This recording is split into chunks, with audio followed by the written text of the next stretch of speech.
Journey into space. The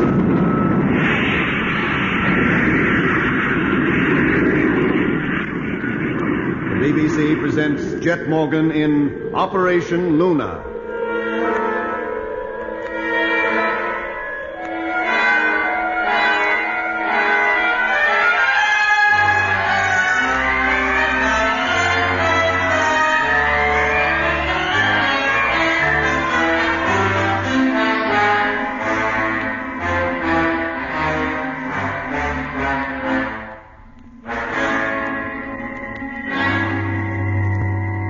Jet Morgan, Steve Mitchell, Doc Matthews, and Lemmy Barnett are on their way to the moon. Shortly after takeoff, they lost contact with Earth and didn't regain it for 27 hours. Then, nearly 2 days later, a small meteor struck the ship, and Jet Morgan, after putting on his spacesuit, went out through the airlock to inspect the damage. Fortunately, it was slight, but Jet was so awed by the sight of the universe around him that he asked Mitch and Lemmy to join him. Lemmy, impressed by the novelty of being able to walk right round the ship's exterior, wandered to the other side and out of sight of his companions. And then strange sounds were heard over his radio. Immediately, Lemmy began to call to Jet and Mitch, but they didn't hear him. Then, as something like near panic took hold of Lemmy... Jet! Jet! The sound stopped, and Jet heard him. The three men then returned to the ship's cabin. What's happening to him, Mitch? What do you think's happening to him? I told you, he's unstable. A psychological misfit. Oh, you're not going to bring that up again. If Lemmy says he heard a strange noise, he heard it. Then why didn't I hear it? Why didn't you or Doc? Doc wasn't outside. How could he? Well, he was listening to us, wasn't he, on the ship's receiver? That and our personal radios all work on identical frequencies. If there'd been anything to hear, at least one of us would have heard it. He must have imagined it. Be careful what you're implying, Mitch. What other explanation is there? Anything could happen out here, anything. Radios could play tricks. The ship's, Lemmy's, anybody's. Maybe there's some kind of radio wave we know nothing about that can only be heard out here in space. Ah, piffle. All right, now break it up, you two. Lemmy's upset enough without you discussing him like he was a mental case. Trouble with this ship is room's so limited you can hardly keep your thoughts to yourself. Next time I'll build separate cabins. Tourist second and first class. No need to be flippant, Mitch. What do you think about this, Doc? I don't know what to think. At first, I was inclined to agree with Mitch. Say, Lemmy's imagining things. And who could blame a man for that out here? But Lemmy's not that type. Besides, he says the sound was the same as we all heard just before we contacted base, remember? Atmospherics. What, on this equipment? It wasn't atmospherics, Mitch. That radio picked up something, no doubt about that. You mean it might have been transmitted? Could have been. You'll be saying it came from the moon next. Why not? There's no life on the moon. How do you know? Have you been there? Oh, for heaven's sake, Jet, what's got into you? Any elementary textbook on astronomy will prove there's no life on the moon. Will it also tell you what lies on the other side of the moon? Well, of course not. No man has ever seen it. But how can it be any different from this side? It must be much the same. But you can't prove it, Mitch. And you can't explain the behavior of the radio. Being out of action for so long, then picking up those weird sounds just before control came through. Are you two trying to say that there's life, civilizations maybe, on other planets? We're not saying there is or there isn't. But you can't rule out the possibility. I can. I'll believe it when and if I see it. Until then, I'll be guided by the known facts. That life on any planet other than Earth is most unlikely. Why should the Earth be singled out? Why should such an infinitesimally small part of the universe be unique? For the same reason that you are unique. You, everything about you, is a lucky combination of circumstances. No, I can't agree. Whether you agree or not is beside the point. But the question in hand at the moment is Lemmy. Oh, I can hear you. Well, for a start, we'll have to make a rule that he doesn't go outside the ship again. Well, there'll be no need for anyone to go outside again. The chances of another meteor hitting us are 1,000,000 to 1 against. I don't mean while we're still coasting. I mean from now on. Even after we've touched down on the moon. You mean you'd let him go all that way and then deny him the right even to step outside? Yes. Unless I can be 100% sure we won't get a repeat performance of what happened half an hour ago. I won't do it to him. Neither will I. But I tell you, Lemmy's unstable. I can still hear you. Look, Mitch, you're being unreasonable. More than unreasonable. I just want to be sure that nothing wrecks this project. That's more important to you than anything. Or anyone, isn't it? You're darn right it is. Sorry, Mitch, but Lemmy carries on as was arranged. What happened outside is going to make no difference. All right. I'll consider myself overruled. If I listen to you two much longer, I'll think you've all gone crazy. 22nd October, 1965. It is now 3 Earth days, 7 hours, and 6 minutes since takeoff. The ship has now settled down to a regular routine.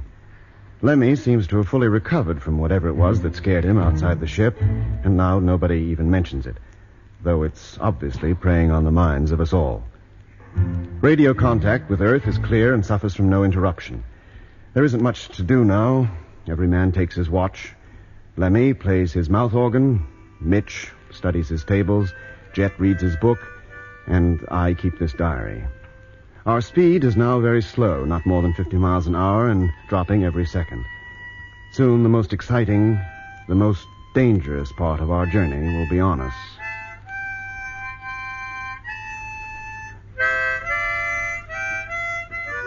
Lemmy, Yes, Jet? stop that racket and listen, will you? Yes, Jet. Everybody listen. We've now passed neutral gravitational point. The Earth no longer affects us. The moon has taken over and is pulling us down towards its surface. It's only 23,000 miles away now, and the time has come to turn the ship over. Switch on the stern televiewer, Lemmy. Televiewer, stern view, on. Stand by. Okay, Mitch? Okay, Jet. Doc? Yeah, okay. Lemmy? Okay. Number 1 gyro. Number 1, contact.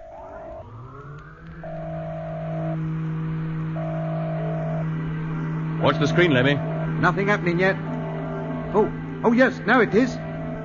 1 degree, 2 degrees, 3 degrees, 4 degrees.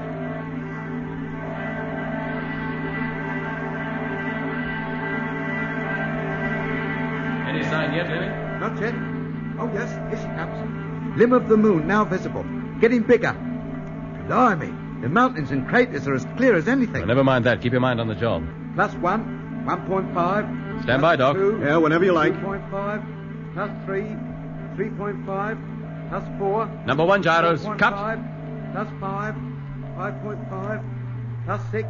We're going to turn too far. 5, Stand by for plus counteraction. 7. Number 2 gyro. 5, Ready. plus 8, 8.5, plus 9, 9.5, plus 10. Number 2, contact. 10.5, plus 11. Stabilizer, stand by. 11.5, Standing by. Stabilizer, now. 10.5, 10. Dead on. Number 2 gyro, cut. Steady she goes. Okay, that's it. Now leave the stabilizer on for a while, let's be sure. Still steady, on course. Cut it now, Doc. We're okay. Well, that's that. Easier than I thought. Lemmy, call up base. Tell them the ship has been turned over and that we're now falling towards the moon. Right.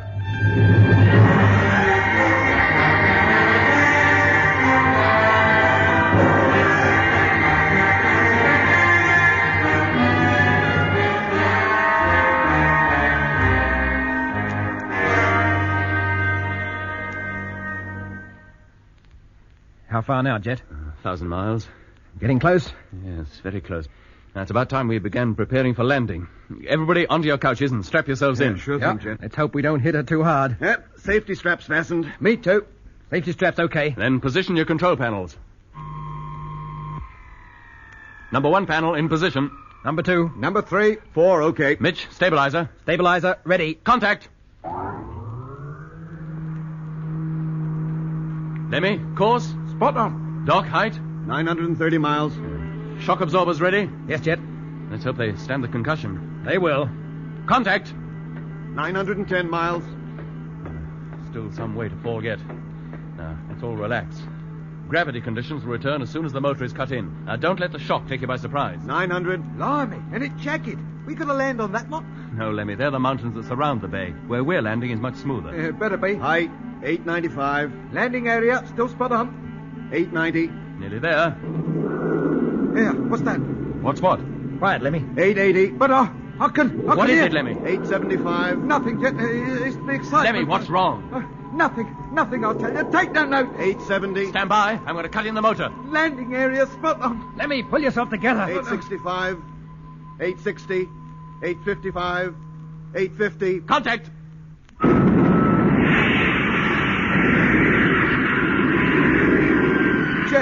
Jet, Lemmy, watch the screen for heaven's sake. 845. landing area, okay. 840. 835. 830. 825.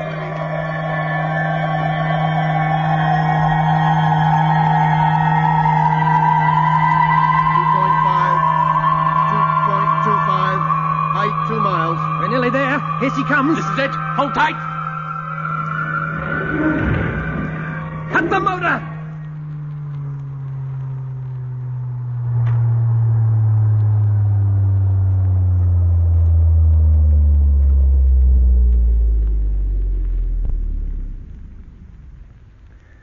Gentlemen, we're on the moon.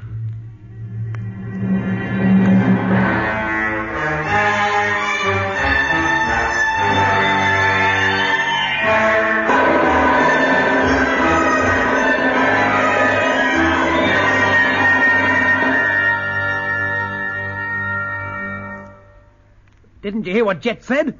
We've just landed on the moon. Doc, Lemmy, I heard him.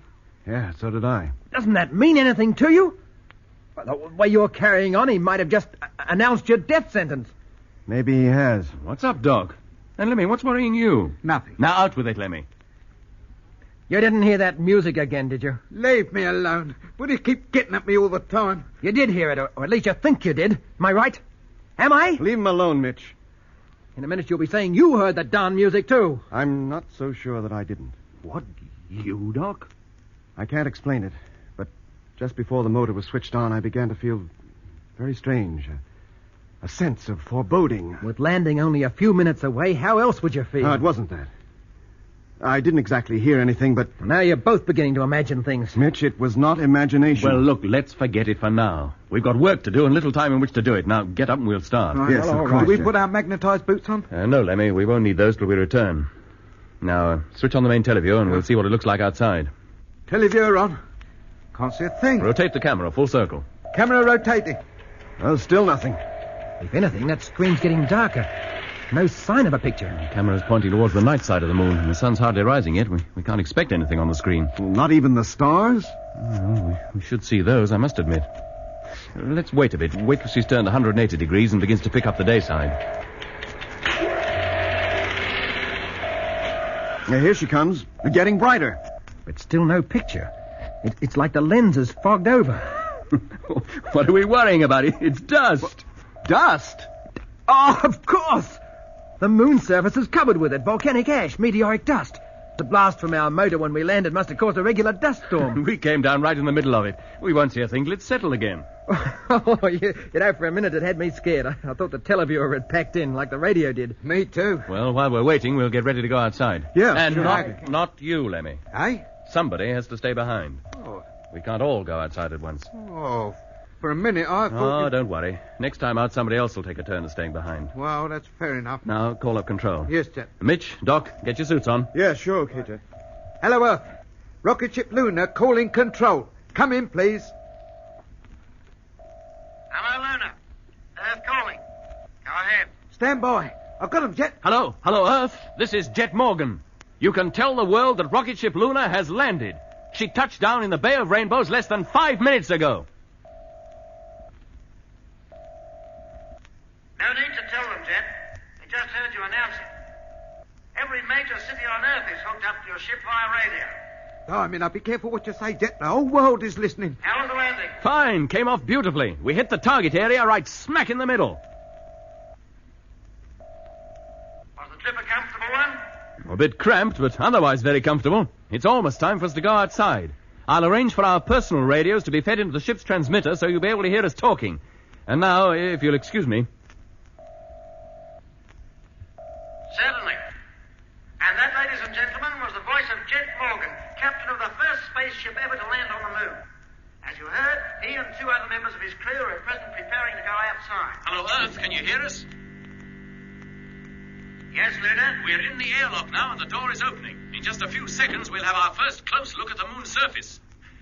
And there it is. Good heavens.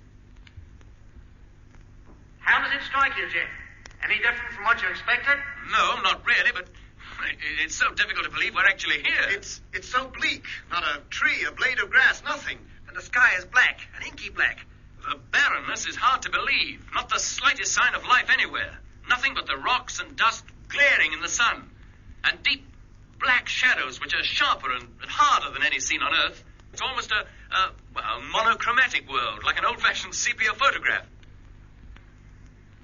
Can you see the Earth? No, we won't see it until we've left the ship and have climbed down onto the moon's surface. Put out the ladder, Lemmy. We'll go down now. Ladder. Contact. How's that? Fine. All right, Doc. You first. No, Jet. Let Mitch go. Thanks, Doc. I won't forget this. I feel so light and I want to let go and float down. No, Mitch. Don't take any risks. Take it easy. Well, I made it. How's it feel? Fine, except that I'm ankle deep in dust and, hey, be careful how you walk. I don't think there's a really flat spot anywhere. Down you go, Doc. I can see the earth now, Jet. Come on, come and look. Give us a chance to get down first. It's so easy to walk. Everything seems so light. Hello, Earth. We can see you now. A great ball in the sky, about 4 times the size that the moon looks from the Earth. And like the moon, the Earth is passing through a phase. Less than half of it's illuminated. Can you make out the seas and the continents? Africa and Europe are facing us now. Most of northwest Europe appears to be covered in cloud, but the British Isles seems to be enjoying a spell of good weather. We can just make out the outline. The colors on the... Congratulations, Captain Morgan, to you and your crew on your wonderful achievement. Thank you. Hearing you talk to us and seeing the part of the world where you are situated looking so minute gives us a dreadful feeling of isolation, of utter loneliness. Then there is absolutely no life on the moon? Not that we've found as yet. How's London? You'd hardly recognize it. Traffic is virtually at a standstill. I never thought we'd stop the roar of London's traffic, not from 250,000 miles distance. Well, you have, Jet. The whole United Kingdom is with you up there. The telephone lines are jammed with callers trying to book seats for the next trip. What are the chances of that, Jet? How long before there'll be a regular passenger service to the moon? Well, Mitch is more qualified to answer that question than me. What do you think, Mitch? Oh, not for a long time. We'd have to make the moon habitable first, and it's anything but that right now. Is that the ultimate aim of this trip? To make the moon habitable for human beings? Well, in so much as a spaceway station on the moon will help us reach the other planets, yes. But it will be no more than a stepping-off point to Mars or Venus. Colonization of the moon will be the task of our children or our grandchildren. Thank you, Mr. Mitchell. I hope anybody else who was thinking of telephoning us took that in. Well, before you leave us, would you mind telling us exactly what your work on the moon will entail? We'll be taking lots of photographs of the Earth, the Sun, the sky, and the moon's surface. We'll also explore as much as possible of the terrain, at least to the limit of our visible horizon, which is about 2 miles. Even that is probably more than we can manage in 1 day. 1 day? Is that all the time you'll be spending up there? 1 lunar day. That's equivalent to 2 weeks back home. We plan to return to Earth just before lunar nightfall. I see. Well, we have lots of messages here for you from all over the world. Can you take them? I'll take them, Jet, while I'm sitting in here. Might be one from Becky's. All right, Lemmy, go ahead. Disconnect us from the main transmitter, but keep the intercom open. Intercom, over. Test, please. Hello, 1, 2, 3, 4... Okay. And if you see any dragons, give a yell. I'll hear you. I won't be able to help you, but I'll hear you. Hello, Earth. Ready to take your messages. Over.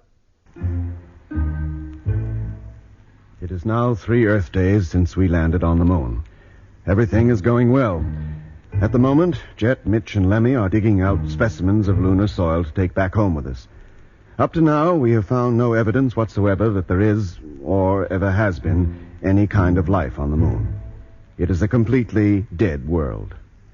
Time you went back, Mitch, and let Doc come out. Okay, Jet? Lemmy and I'll wait here. When he gets out, we'll continue towards the little crater a couple of 100 yards ahead. Right.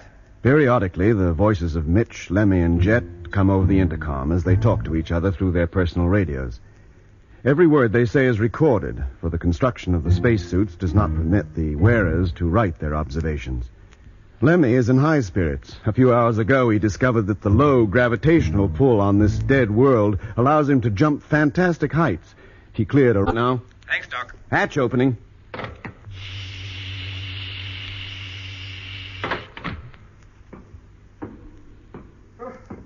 Thank goodness for a breath of cool air. Anything to report? No.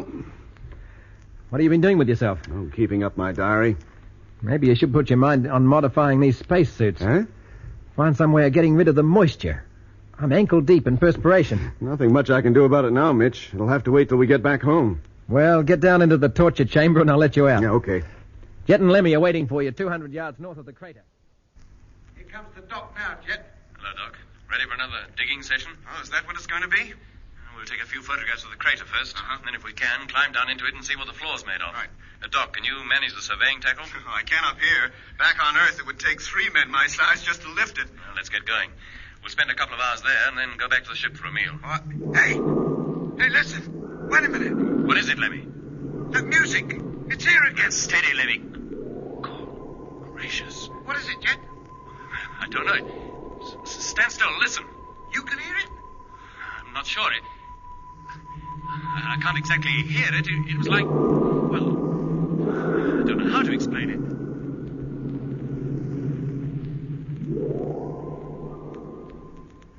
Wasn't exactly like last time. Not so loud. But just as creepy. Scares me stiff. Did you hear it, Doc? Yes, Lemmy, I did. And it... Jet, the crater. Look, quick. What is it, Doc? Something moved in there. I swear it did. Something moved? Yes. Impossible. I only caught a glimpse of it, but it was there, I tell you. You wait here. I'll go and look. No, Jet. There is nothing on the moon that can move of its own free will. Then why can't we all go? No, Lemmy. You and Doc wait here. If it's all right, I'll tell you. Then you can come on. Hello.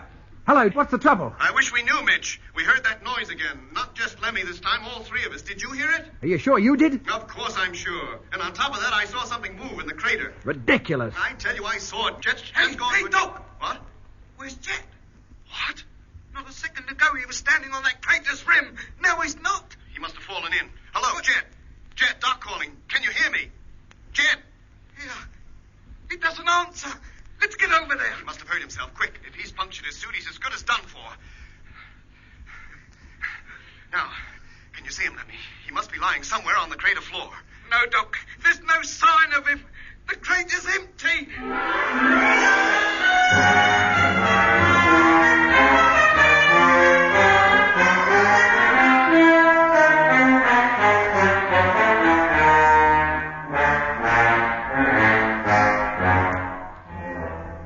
You have been listening to Episode 2 of Journey into Space with Andrew Foles as Jet Morgan, Alfie Bass as Lemmy, Guy Kingsley Pointer as Doc, and David Williams as Mitch. Other parts were played by John Casabon and Alan Keith. The orchestra was conducted by Van Phillips, who also composed the music. Journey into Space was written and produced for the BBC by Charles Chilton.